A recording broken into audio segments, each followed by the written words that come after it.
You plant a seedling with care, water it, and apply a standard fertilizer. Within days, the leaves get greener and growth accelerates. This is the initial success phase most gardeners experience. The inputs do exactly what they advertise on the bag, delivering a rapid, visible spike in plant health. But later in the season, a secondary effect takes hold. Despite the early boom above ground, the soil below starts to feel lifeless. It hardens into a dense block that repels water, requiring you to water it constantly just to keep the plant from wilting. This creates a strange mechanical problem. Feeding the plant seems to slowly degrade the physical environment it lives in. Gardeners typically view compost and fertilizer as a binary choice, picking one side and swearing by it. But treating these as opposing forces is a trap that artificially limits your yield. This chart maps inputs on two axes. The horizontal measures delivery speed, immediate versus long-term. The vertical maps the target, plant versus soil. Fertilizer plots top left, engineered for immediate speed, targeting the plant. Compost belongs bottom right, working slowly, targeting the soil. Choosing just one of these doesn't make you a better gardener. It guarantees that half of your biological system is constantly starving. To understand why, we have to isolate exactly how synthetic or concentrated fertilizers mechanically operate when you introduce them to a garden bed. Fertilizer is a direct, highly concentrated delivery system. It is primarily composed of NPK. NPK stands for nitrogen, phosphorus, and potassium, the three essential macronutrients that plants consume to fuel their physical growth. Because these nutrients are processed and concentrated, fertilizer completely bypasses the soil's natural structure. It injects those elements straight into the root system. By bypassing the soil, fertilizer generates a rapid, visible spike in plant growth. You get immediate, measurable yield, but the trade-off is severe. Because the chemical completely ignores the soil environment, fertilizer provides zero structural benefit. It adds no organic matter and provides no water retention capabilities.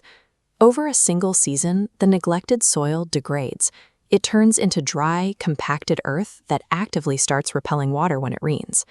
The long-term cost is a garden bed made of weak, compacted dirt. Because the soil can no longer hold moisture or process its own nutrients, the plant is forced to rely entirely on you for continuous artificial feeding. Fertilizer functions like fast food. It is an excellent tool for an emergency energy spike, but it is structurally destructive as a permanent diet. Compost operates through an entirely different biological mechanism. It shifts the focus away from chemical injection and toward ecosystem building. Compost consists of decomposed organic matter, food scraps, leaves, and plant waste. This material functions as the building block for a living, self-sustaining ecosystem. The mechanical difference is that compost feeds the physical soil architecture first, rather than feeding the plant directly.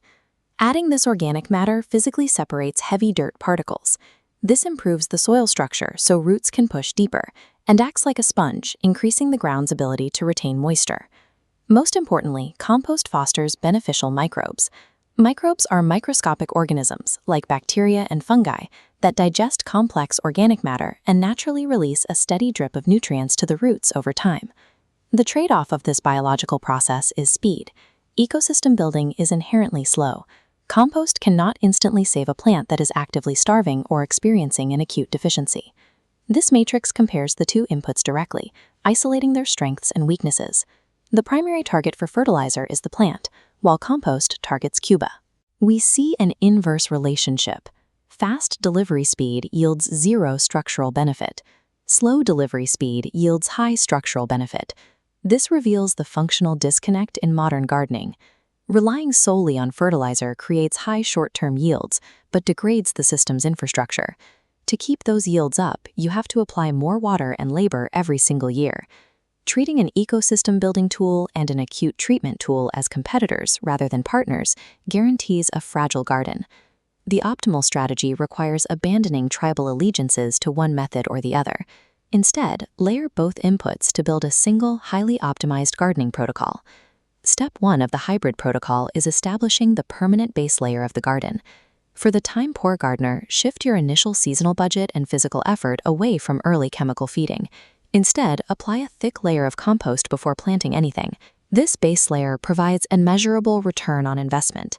By holding water more efficiently, it reduces watering frequency in the heat of summer and prevents the sudden mid-season plant collapse caused by dry, compacted dirt. Step 2 is deploying the strategic boost.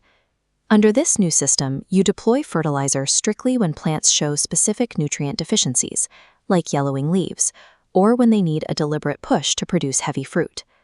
This is what the hybrid system looks like in practice: a heavy, healthy plant grounded in rich, dark, loose soil. For the optimization-focused grower, maximum yield is achieved precisely because long-term soil health is no longer being sacrificed for a short-term sprint. Operationally, this requires a shift in how you work. You must observe what the plant actually needs in the moment, rather than blindly following a generic, calendar-based chemical feeding schedule. Synthetic fertilizer is not a replacement for healthy, living soil. Build the world the plant lives in first. Then, feed the plant directly only when the ecosystem needs an assist. Mastering this balance transforms your entire garden from a dependent, high-maintenance chore into a highly resilient, self-sustaining system.